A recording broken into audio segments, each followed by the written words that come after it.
The Zephyr Security JIRA is the JIRA instance we use to track security vulnerabilities and exploit reports before they are made public. Within this project, we use ZepSec 8, seen here, to track the CVE allocations that we receive from MITRE. Each year, we will request an allocation and insert that block into the description of this issue.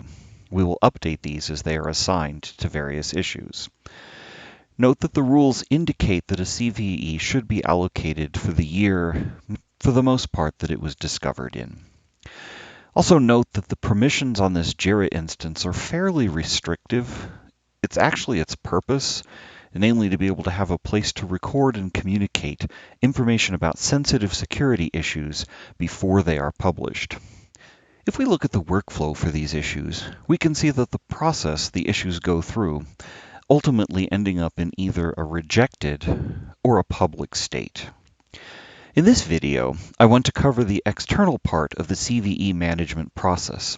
Once we've released a fix to an issue, how do we go about updating the CVE itself? I will use as an example the ZepSec 17 issue. The first thing I will notice is that this particular issue has been assigned to two different CVEs. I will not cover the numbering rules at this time, but it was split due to this particular ticket covering two issues that qualify as independently fixable. Also note that the CVE can't be updated until everything has been made public. In addition to setting the status to public, which I've done here, we also need to change the security level itself to public. In the future, we may be able to automate it, but as I understand it involves server-side scripting in the JIRA instance, and our volume is low enough that this extra step is not a burden. Also note that JIRA has a new workflow or a new view that doesn't show some of the key information we need. So you'll probably need to go into JIRA and request the old view in order to be able to see things such as the security level or even the workflow.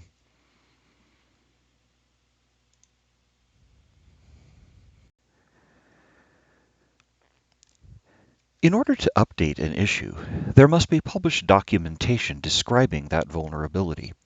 In this particular case, these have been published in the release notes for the Zephyr 1.14.0 release.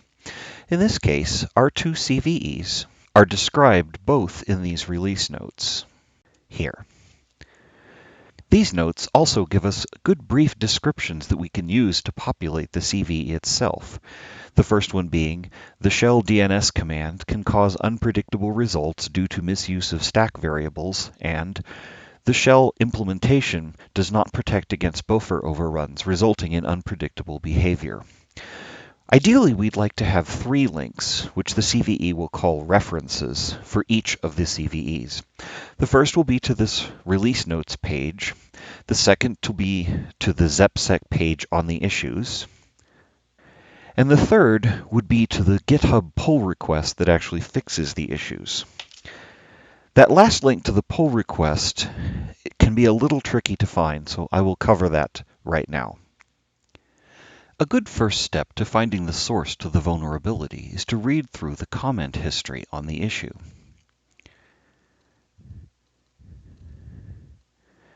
As we can see here, this issue has been split into 2 issues.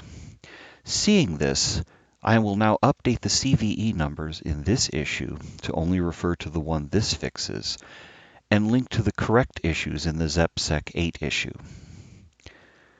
As we can see from 18, this is 14202, so I will set 17 back to just fixing 14201. In addition, in ZepSec 18, I will update this to refer to the correct issue.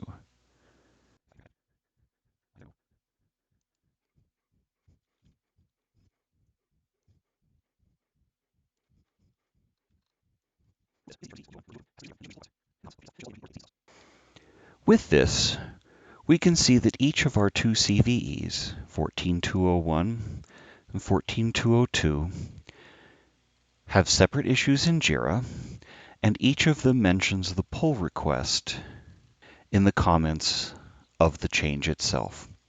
This should give us all of the information we need in order to update the CVEs themselves.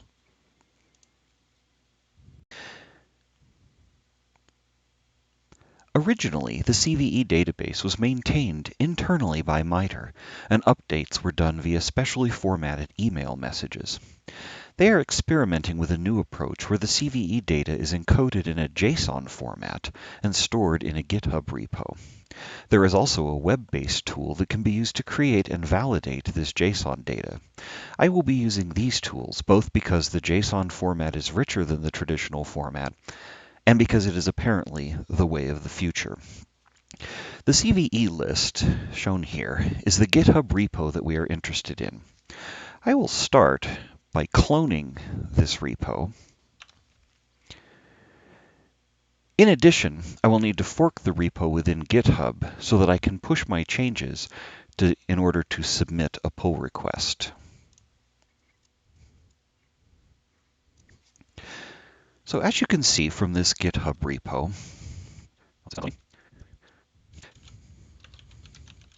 it consists of a directory for each year. Within that are directories grouping them by thousands of CVEs, and within that are individual JSON files for each CVE. One of the ones we're interested in, for example, it consists of the following piece of data. As you can tell, it is marked as reserved, and there is very little information in it. The CVE editor itself, shown here at the Volnogram website, is that you edit the CVE data in a web page, and it generates new JSON data that you can use to replace the existing JSON file. We'll start by going to the Volnogram website, and we'll type in the CVE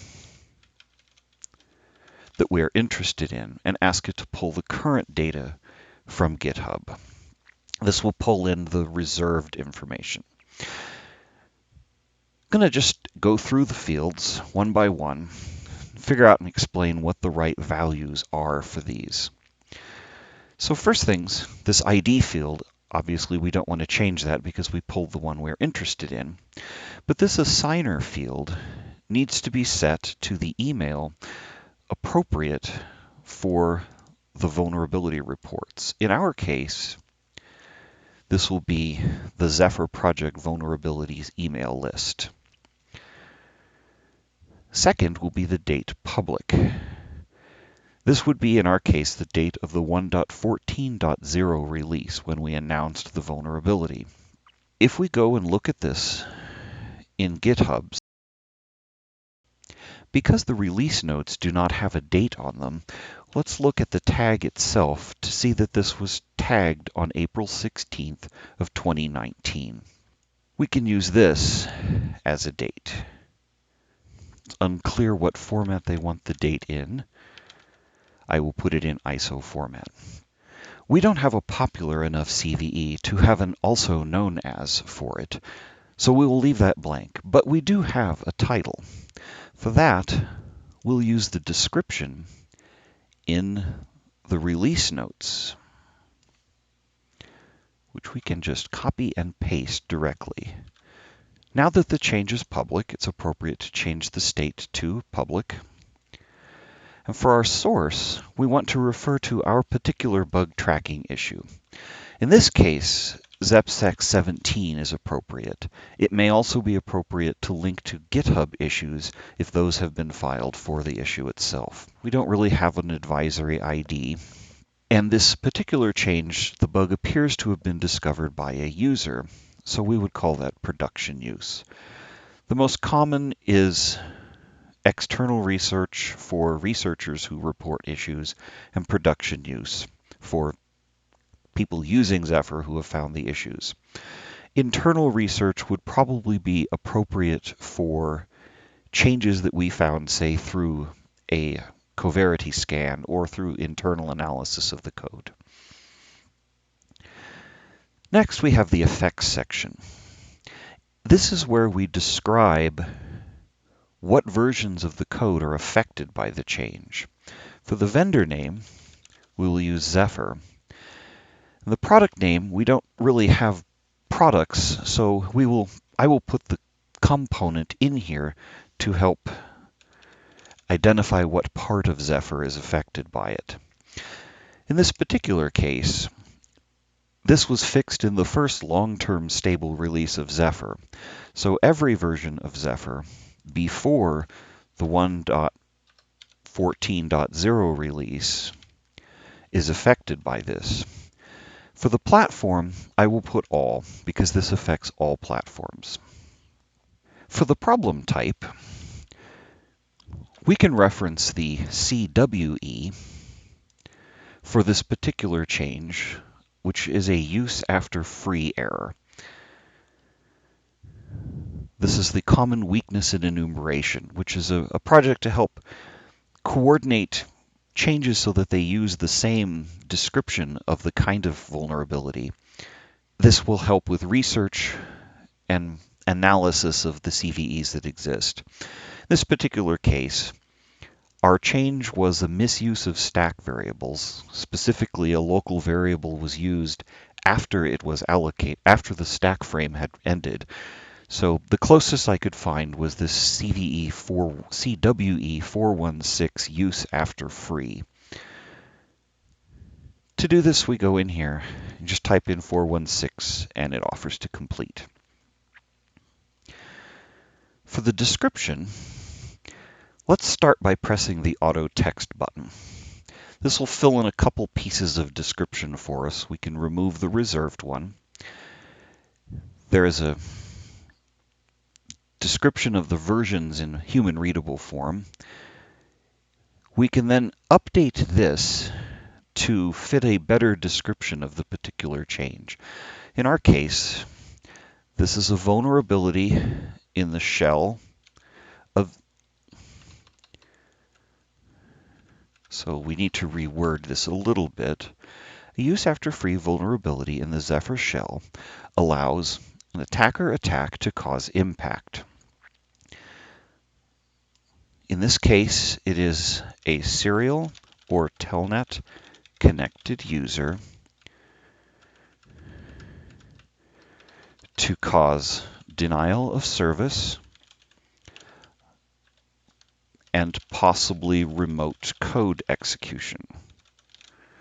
Because the variable is used after free, it is possible to write to stack frames affected by this.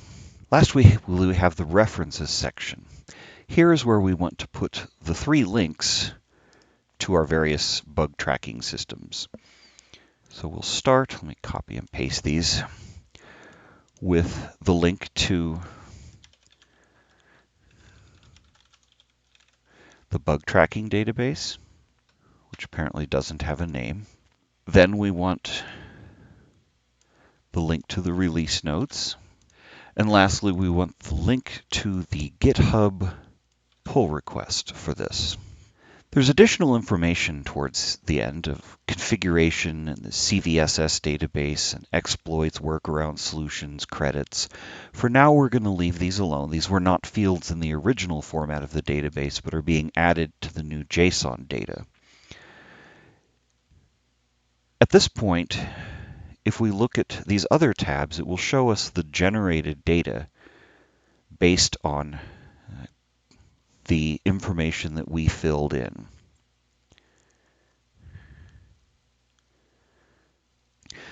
So this looks good.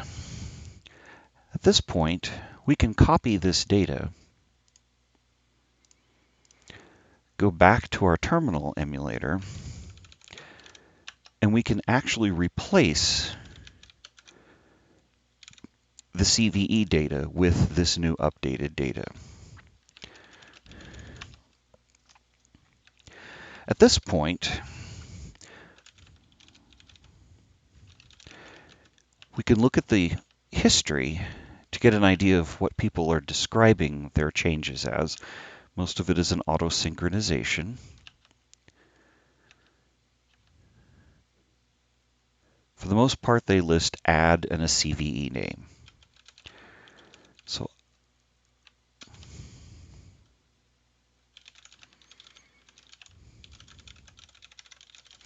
will set my email address, and I will commit this.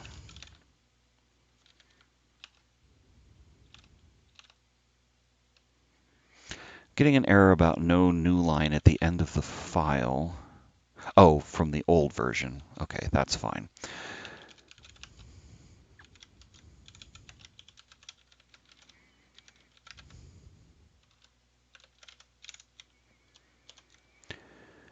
At this point, I can then push this change to my branch that I have made, my fork of the project that I have made, and submit a pull request to MITRE.